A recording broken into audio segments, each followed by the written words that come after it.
So I've been traveling abroad for almost a month without a piano, and then this was extended further by being stuck while away, and then coming back to the UK and having to quarantine. Unfortunately, I wasn't allowed to quarantine with my actual piano. I'm stuck in a hotel room which doesn't have one. And so I was going to do several videos before the end of the year on various topics, which I'm obviously not able to do now. These have had to be put on hold. But what I thought I'd do instead is just share some ideas for how I've been trying to carry on practicing or playing in some manner, shape or form while traveling, or now while being, I suppose, for want of a better word, incarcerated.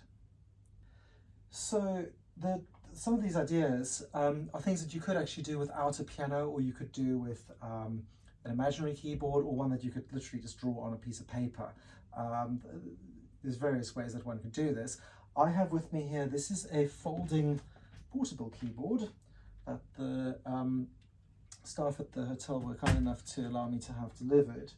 And it's yeah, it's definitely interesting from a portable perspective because it's something that you could actually travel with. It folds up onto carry-on luggage. It's quite light, and it is actually 88 keys. The keys are the correct width, not the correct length, and I'll point out why that's an issue shortly. It has several other features. It has like little buttons for, like, you know, I guess the fun stuff like accompaniments and recording yourself and all of that. And it also has it's not able to do dynamics, so every note is the same volume. To be fair, the thing was only 70 quid. So after having to fork out for this exorbitant quarantine cost and the other impact on my ability to earn a living, I didn't want to buy a more expensive keyboard. I suppose had I been longer, maybe I would have done. But yeah, it's about 70 quid, so certainly not very pricey at all. And I thought, why not? It's quite an interesting experiment. What it does do, though, it's fairly accurate with regards to retaining note duration, so you can use it for some articulation. So I've always do something like this.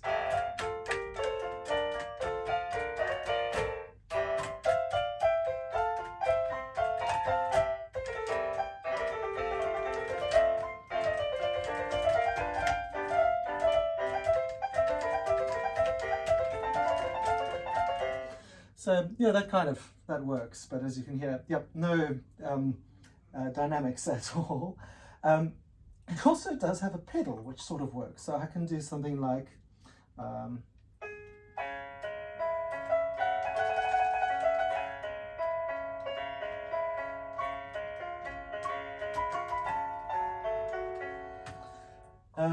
but I think the biggest limitation that it has, and I mean, to be fair, as I said, it's 70 quid, so you know, I can't expect everything from it, is that it's too short, or the keys are not long enough. So if you want to play something on the black notes, something without many black notes, like, oh, let's do this.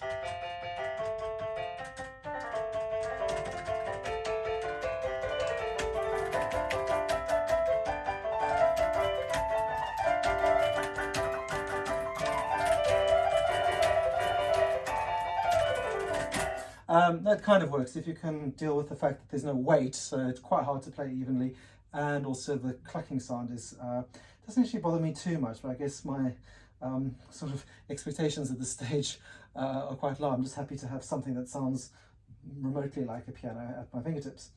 But yeah, with the length thing, so a lot of classical repertoire, you're going to use the full length of the keys, particularly black keys, to sort of slide and pivot and things like that. So to play, like if I was to do something like, I just can't do it, like my Brahms Opus 79 Rhapsody, got to keep on moving in and out, or do things like squash up there to be able to fit. Now it's just a pity, because had they just added like an extra centimetre or two on there, I mean, it is supposed to be carry-on, so they're obviously trying to keep it as light and small as possible, but it would literally have exponentially increased the amount of things that I would have been able to play on it in practice. And you can kind of adapt by pulling your fingers in, but that's not a very good hand position. And also, I didn't really want to, you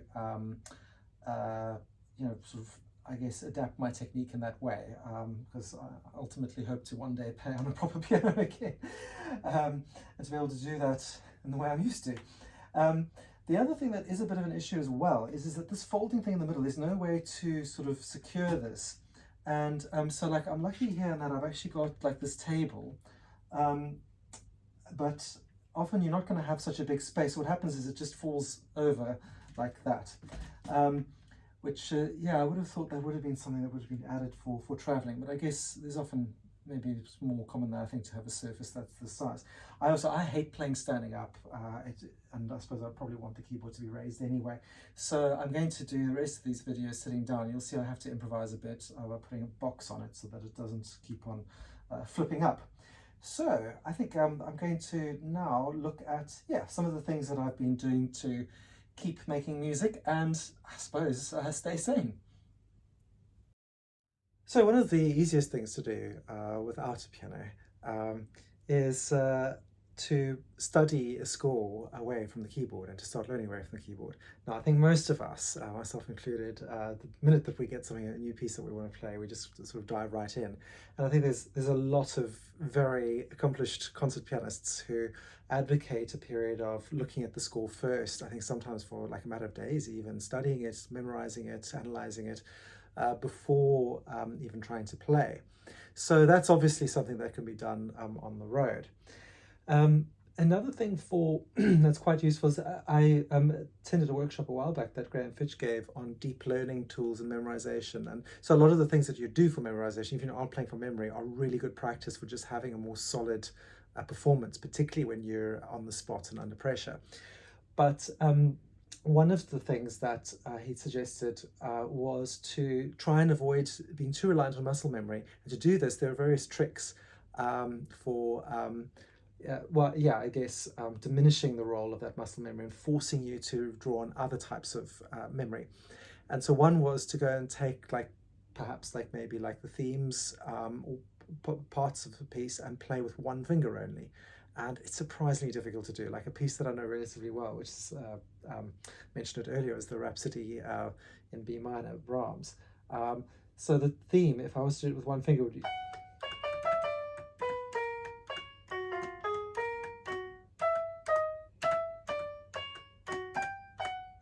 See, I still don't, I have to actually think of what the notes are. And so it's quite useful to learn just like that. You can also do things with a keyboard like this. You can do sort of slow practice, things that are slow, more not so much about, they're more about note learning and memorization than sort of drilling and getting the technical aspects covered. But one of the other things that Graham would do is say, play like one bar.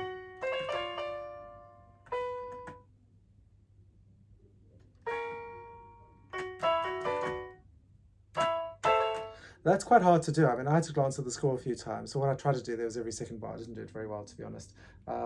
But that's there's all those kinds of tricks. And you could do also learning the left-hander's block chord. So I don't remember what the next one is. Okay. So already I'm thinking, oh, okay, so we've got diminished, we've got the dominant, tonic. So very useful, and although not ultimately satisfying, that you might not necessarily, you won't be able to learn the whole piece like that, certainly if it's not something that you could play on a keyboard like this, it's definitely a really good foundation starting point. Or if you know something already, maybe a way to memorize it better. So following on from that, one of the main things that you could do with this is basically just use it to learn notes, or to at least do the groundwork for learning a piece, and get an understanding of what's there, and also perhaps work out fingerings. I mean, some of them might be a bit difficult to do because of the black key issue, but in many cases it would be possible. Or even things like that, I find take quite a long time to commit to my memory, are things like quite complex chord progressions, and you could certainly learn some of these. So I'll give you an example. So I've been playing this, well, was just about to start this before my trip abroad, the Brahms Intermezzo.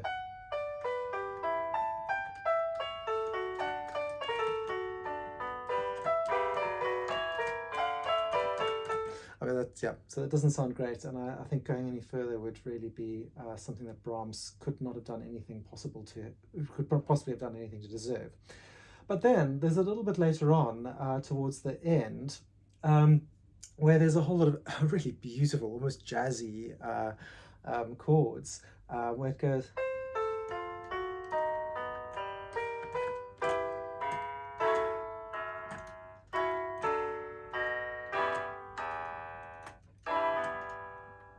Okay, so I've still working on that, so I can't really play it brilliantly. But basically, I use this piano to just remember, firstly, learn what the notes are behind those chords, and I'm still work in progress, and also to work out. I'm doing a bit of a redistribution, and so I had to work that out a bit and then try and remember what it was. So I think what I'm doing is I'm taking over quite a lot of the notes in the right hand, so it'll be.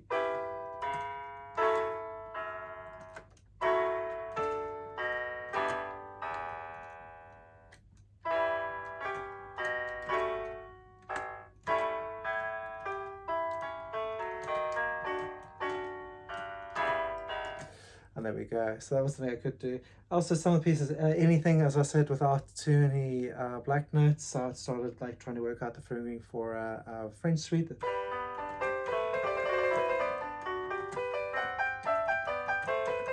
So that was something I could kind of work on a little bit.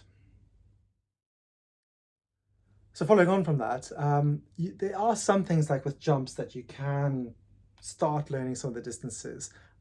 So like, for example, in this Brahms that I talked about, there's this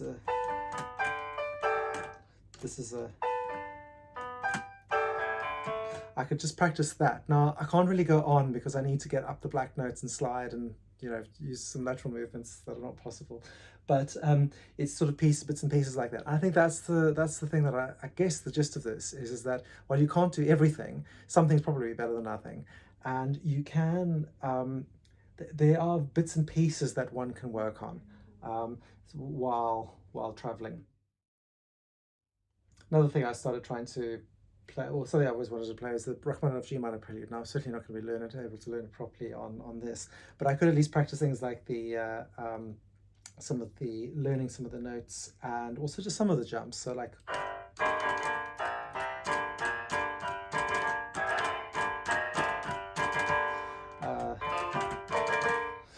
And so on.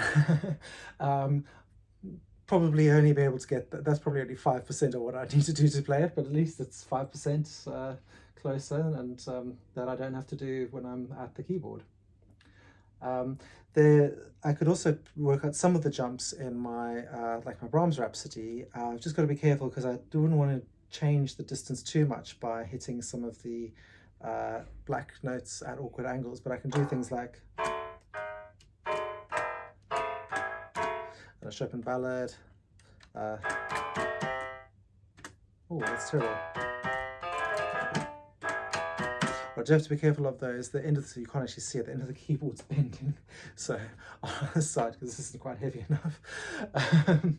But that's something, and I do feel like I can, after doing a little bit, I can remember. I'll be interested to see if I can still remember them relatively well when I get onto playing on my piano.